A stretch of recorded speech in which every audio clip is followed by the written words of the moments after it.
Sana ho ay maging mabait ho ang presyuhan ng mga bilihin ho ngayon. Hindi Pero, eh. hindi ba? Ang projection malupit. Nasa Hindi na linya nga, natin, Weng. hindi nga namomonitor na yung presyo ng karne ngayon. Medyo mataas-taas na. Kausapin natin Department of Agriculture. Yan. Spokesperson Assistant Secretary Arnel de Mesa. Asek, magandang umaga po sa inyo. Hi, Gandang Weng umaga and po. Weng. Good morning. Yeah. Magandang umaga po Salamat. sa lahat ng taga-subaybay. Asek, pa nagtasi ka, mag-tip ka ha. Oo. Asek, may mga projection. Baka daw pumalo ng 500 piso ang kada kilo ng karne. Karne, oo. Depende sa 600 parte. pa nga eh. Oo, Baboy ito, depende nga raw sa parte. Ang manok, baka daw po pumalo 300. ng mahigit 300 Oo. pesos kada kilo. Tama ba yun sa pagtaya po ng DA at monitoring ninyo? Sa galaw ng presyo ngayon, papalo tayo sa ganong klase ng presyohan?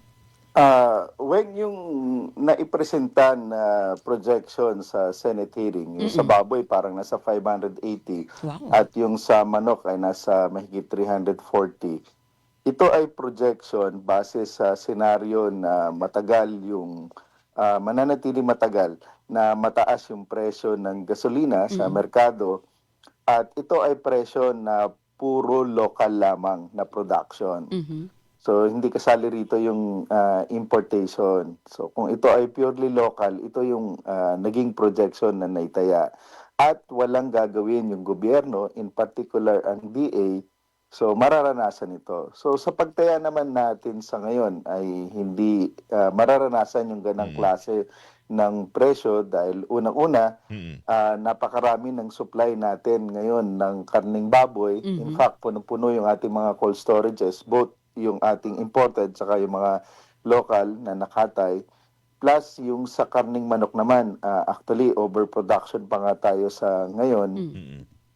So kung i-take into account po yung ating mga imported goods, so hindi naman siya mangyari dahil mura masyado yung imported natin. So Oo, kaya lang, yes. Asek, may factor ngayon na yung pagbaba ng halaga ng piso kontra sa dolyar. So, hindi ba yan magkakaroon ng epekto dun sa presyuhan naman ng mga imported na produkto natin sa agrikultural? Yeah, may epekto yan dahil nasa 60.5 na yung dollar exchange rate Yes. plus yung freight cost halos dumoble na rin. Pero dahil mura yung source item natin, yung presyo doon sa source, hindi rin siya ganun. Kumbaga yung patong niya, ma-expect natin yan. Pero mas mababa pa rin doon sa presyo na napoproduce natin dito sa atin. Doon po sa logistics cost naman, lalo na po yung sa transportasyon, sa distribution ng mga agricultural products, hindi po ba yan magkakaroon ng sipa sa presyo, Asek? Meron na rin mga initial computation na idudulot noong transportation cost kasi hindi naman malaking bahagi rin noong production cost yung transportation. Siyempre, of course, pag ganito kataas, makakadagdag yan. Siyempre, yung unang pagtaya na sa mga 2 to 3 pesos additional hanggang 5 pesos ang idadagdag doon sa presyo dahil sa fuel dito sa pagtaas ng fuel. Ito lang, kasi ang sabi niyo nga may overproduction ho tayo. Pero ang hinaing ho ng kunyari yung mga producers ng karneng baboy, ang hinaing nila ho naman mataas ho yung production cost nila. Oo, malaki. Kunyari, meron sa Mindanao 180 ang production cost, tapos ang farm gate doon 140. Sa Luzon 180 ang production cost, pero ang farm gate ho nila binebenta 165. Mukhang luging-lugi na rin ho ang ating mga magsasaka ng karne, magbababoy. Oo. Actually, sila yung lubang maapektuhan, yung mga farmers natin, kaya yung suporta ng ating DA sa kanila. Kasi ang isa pang problema, ito palaging sinasabi ni Attorney Bong Insyong ng UBRA, kaibigan natin, kapag masyadong mataas ang presyo ng karne, whether yan ay baboy at manok, yung mga tao ang tendency hindi bibili o babawasan yung bibili nila. So magiging epekto sa kanila, mas malulugi yung industriya at mas mahirapan sila maibenta yung produce nila kung masyadong mataas ang presyo ng karne. Nagkakaroon ng shift. Yun nga, alos nababawasan o pag minsan talagang hindi bumibili yung mamimili. Yan yung malaking problema na pag masyadong mahal, yung kagaya ng projection nga na gano'n, yung kanilang mga manok, mga baboy ay Hindi mabebenta. hindi Oo. mabebenta, Hindi. ay highly perishable yan. Pero So, so yun ibig yung magiging sabihin, isang problema. ASEC, magbebenta na lang ho sila na dumudugo ang kanilang kapital o kaya, di Nag-hemorrhage. ba? Oo. Oo, kasi palugi na lang. Pero Yan ang kawawa ho sila. mangyari, malulugi talaga. So, Kaya so ang makikinabang ating dyan, ang makikinabang dyan, ASEC, yung ibang mga nag-i-import na, mga importer na. Sila ang pumapatay sa local industry ho natin. kung yan ang ayon ni Secretary, nabanggit niya rin yan sa Senate hearing, kung talagang masyado magiging mataas, siyempre kailangan nating tulungan ng ating pamahalaan, i-tame yung inflation.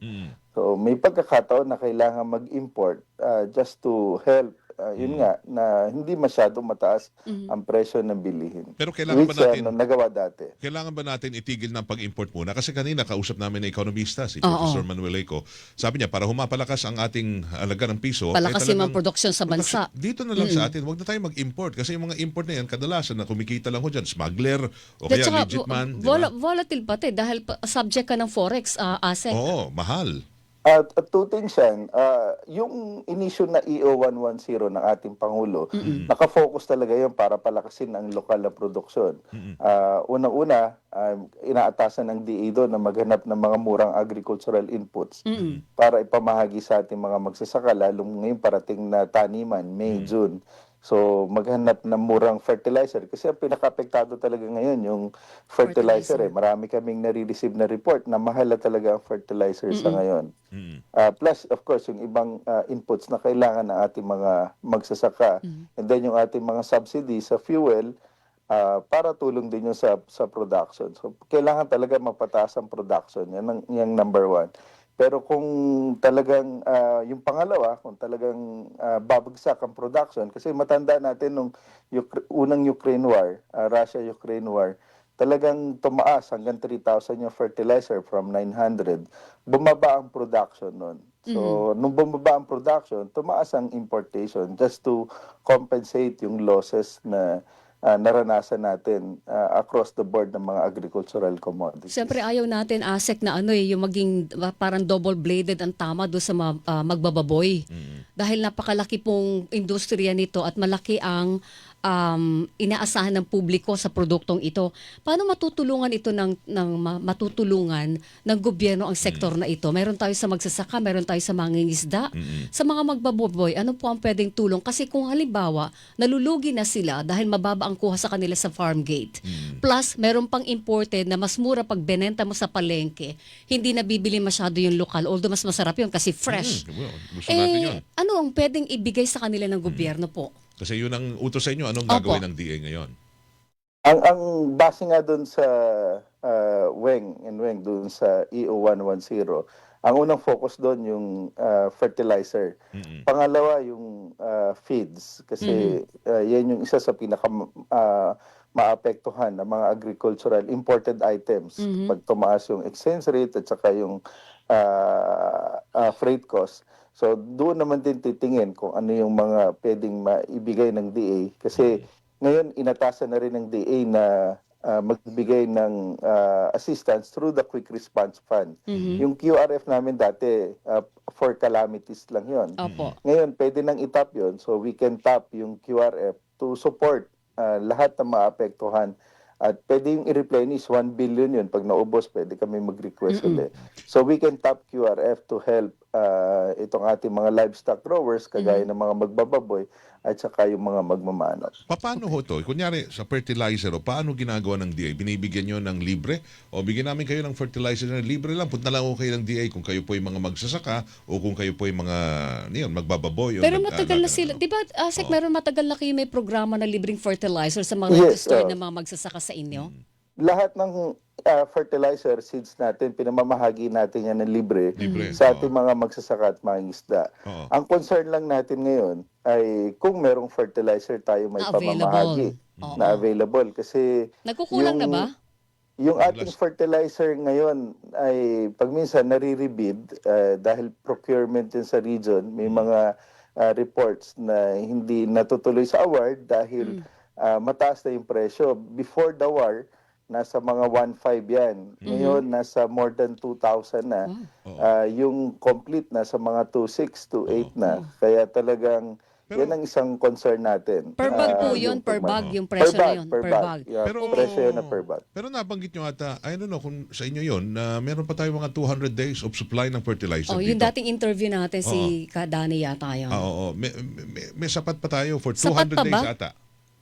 Meron naman tayong sapat pa na fertilizer. Ang problema lang tumataas yung presyo.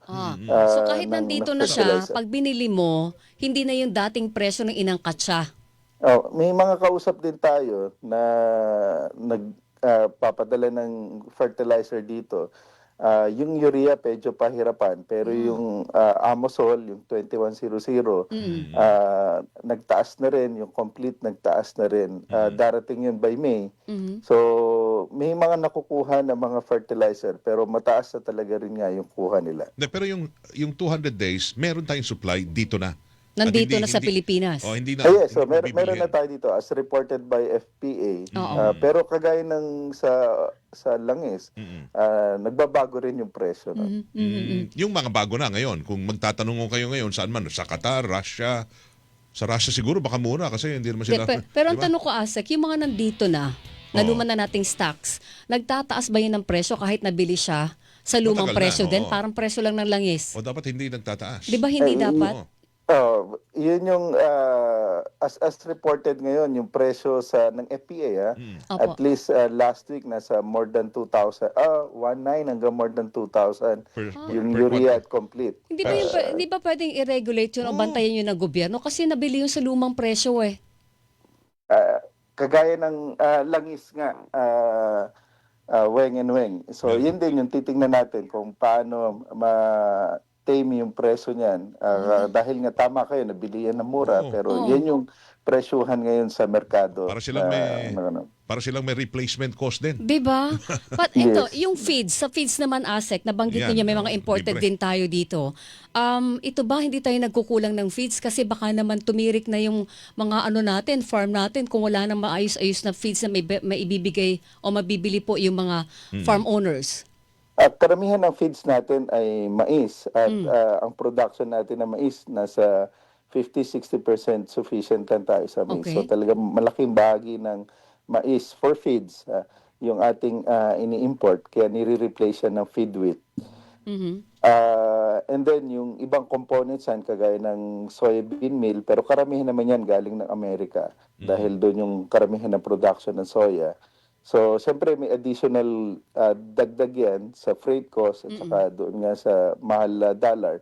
So, ibig sabihin yan, mas lalo magiging mahal yung cost of production natin ng mga livestock natin. O dahil sa ganyan yung mga inputs natin, masyadong mabilis ang pagsirit ng presyo, hindi natin kayang kontrolin ang presyo ng mga produce natin, Asek. Dahil masyadong lumalaki yung kumbaga parang operations cost mo, production cost mo. Yeah, totoo yun, Weng. Talagang madadagdagan yung input cost mo sa pag-aalaga, sa pagtatanim, dahil nagmamahal yung mga inputs, kagaya na fertilizer and feeds. At dapat ma-take into consideration, siyempre, yung ating mga producers, hindi naman sila magpapalugi. At talaga may impact yan. Okay. At yun ang dapat tuunan natin. Ang last na tanong ko na lang, Asek, kailan mararamdaman ng mga mamimili yung mabigat na pagsirit ng presyo ng mga produktong agricultural, considering itong mga napag-usapan natin na pagbigat po ng presyo ng mga inputs? Actually, nasisimulan na yung mga pagtaas dahil nga sa pagtaas na presyo ng gasolina, doon sa movement and logistics cost, up to 3 pesos ay pinapatong na nila yan sa ating mga produkto. Pero yung na-project naman, again, na sobrang mahal, 580 sa karneng baboy at 349 sa manok, sa tingin namin, hindi naman yun mangyayari in the near future dahil, again, meron tayong imported items na nandyan, plus yung mga interventions na ginagawa ng ating pamahalaan, in particular sa DA. Pwede ba yung price control sa agri-products? Isa yun sa titingnan natin, pero historically kung titingnan natin, hindi dapat siya pangmatagalan na solusyon dahil siyempre pag masyado matagal yung price cap at hindi yun yung tamang presyo, maapektuhan din yung siyempre wala na magbebenta dahil malulugi din sila. Opo. Nabanggit nyo, so mag-i-import pa rin. Ang solusyon, importation pa rin para hindi umabot sa ganon? na Isa yun sa 600. mga solusyon talagang So- kapag maano yun. But again, yung EO110 ang focus talaga niya palakasin ang ating lokal na production. O yun na nga, para ho hindi dumugo lalo ang Para ating tayong mga... ano, no, yung diba? dahil sa krisis na ito, lalo tayong bumulaga sa atin na ang laki ng kakulangan natin pagdating sa mga kakayahan ng industriya, no, Asek? Yes, po. Nakakalungkot lang. Oo. Alright, sige. Asek, Asek, tuloy thank you, natin thank you. pag-usapan to hanggang sa mga susunod na araw. Maraming Yes, salamat po. po. Thank you.